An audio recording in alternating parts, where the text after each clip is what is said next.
Hello dear viewers, in continuation of this series on sedation and analgesia in ventilated adults in ICU, today in this video I will be discussing administration, monitoring and discontinuation of sedative and analgesic medications. I am Dr. Sunil Garg from Essentials of Acute Care. The initial dose of a sedative analgesic agent depends upon the desired level of sedation, means light sedation or deep sedation, ability to tolerate the drug, including hemodynamic and respiratory status, and factors that may affect drug metabolism, for example, age of the patient, body weight, kidney function, hepatic function, and drug interaction. Higher dosages are appropriate for deeper sedation, larger patient, and patient with a history or alcohol drug use, while lower dosages are appropriate for lighter sedation, smaller patient, patient with advanced age and diminished kidney or hepatic function. Initiate sedatives intravenously. Whether a continuous infusion or intermittent IV dosing is administered is an individualized decision. Although more labor intensive, intermittent IV bolus dosing is less likely to result in drug accumulation compared with continuous infusion. Switch to a continuous infusion when patient require intermittent dosing more than every 1 to 3 hours. Infusion strategy that prioritize protocolized titration to light level of sedation means RAS score 0 to -1 or daily interruption are appropriate. We prefer in our ICU continuous infusion.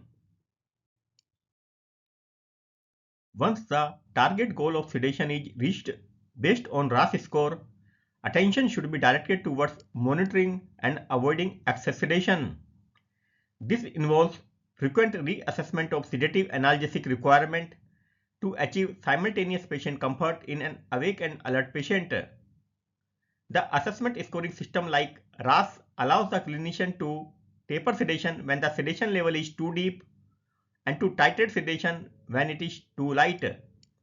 This requires hourly bedside assessment by nursing staff as well as daily assessment during round that are focused on avoiding oversedation and weaning sedation to the lowest achievable effective dose. As a critical illness is treated, the sedative requirement should fall. Excess sedation prolongs the duration of mechanical ventilation. 3 strategies have been shown to reduce this impact of oversedation on prolonged mechanical ventilation. Although the optimal method is unknown, light sedation can be achieved in most patients most of the time using any one of these methods. First is intermittent intravenous boluses of medication. It means drugs are given intermittently and not as a continuous infusion. Second, daily sedation interruption of continuous infusion. It means even if drugs are given through infusion, they are interrupted once daily.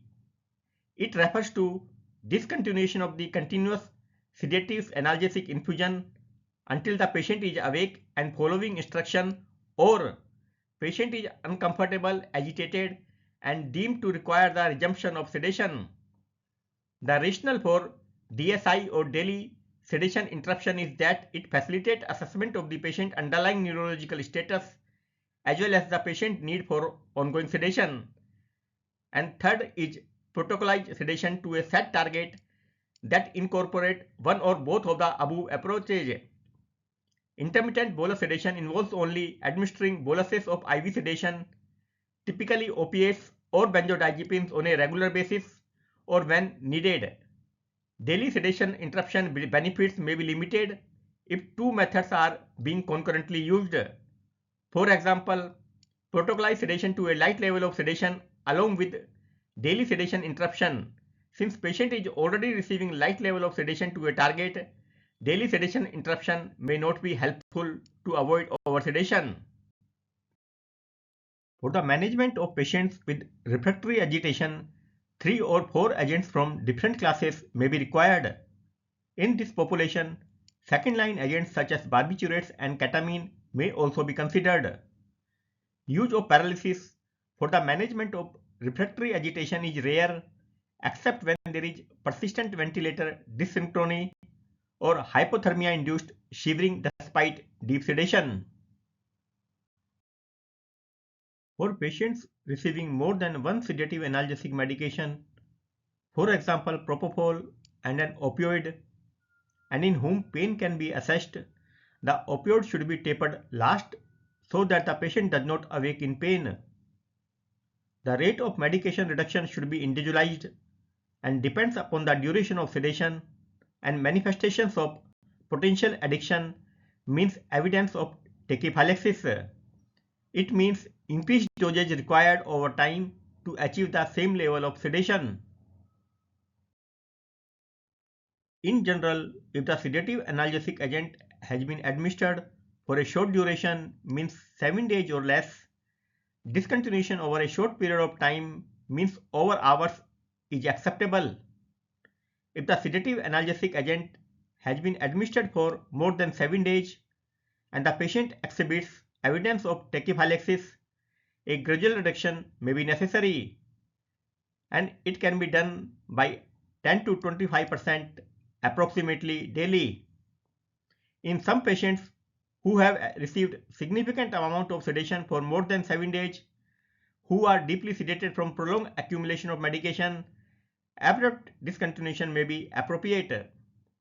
The rationale for this approach is that there may be a delay of few days between the moment that reduction of sedative analgesic agent begins and the patient begins to awaken, particularly following long-term therapy. This is because lipophilic drugs accumulate in the tissue stores and must be mobilized for elimination, for example, benzodiazepines and opiates. During sedative analgesic medication weaning, the patient should be closely observed for withdrawal symptoms, which are common in this setting, and up to 1/3 of the patient may exhibit signs of withdrawal. In general, higher dosage of benzodiazepines and opiates confer a higher risk of withdrawal. For those with the troublesome benzodiazepine withdrawal, transitioning to intermittent intravenous or oral lorazepam may help protect the patient from developing withdrawal symptoms as the continuous benzodiazepine infusion is being reduced. For preventing opioid withdrawal, several strategies have been proposed, including de-escalating the dose, converting to a longer-acting oral equivalent, converting to a long-acting barbiturate like phenobarbital, and adding an alpha-2 agonist like clonidine or dexmedetomidine. However, there are no controlled trials of any strategy and there is no consensus as to the best strategy. Patients, for those with the troublesome dexmedetomidine withdrawal, as evident by the presence of agitation, delirium, tachycardia, and elevated systolic blood pressure, transitioning to oral clonidine may be a safe way to minimize symptoms and signs of withdrawal. To summarize, decide desired level of sedation for each patient at the beginning of medication initiation and then keep on assessing the patient condition and medication dose. Titrate dosing to set goal and avoid oversedation. Use multiple agents for refractory agitation and avoid paralysis for agitation unless mandatory. Discontinue agents when no longer needed based on duration of sedation, administered agent, the dose given, and any evidence of tachyphylaxis. Keep in mind the possibility of withdrawal if agent has been given in a high dose, particularly opiates and benzodiazepines, and evidence of tachyphylaxis exists. Here I finish. If you have any question, comments or feedback, please write them down in comment section. And please do not forget to subscribe to this channel. I will be continuing on the same topic where I will discuss different drugs used for the sedation and analgesia in ICU. Till then, bye and take care.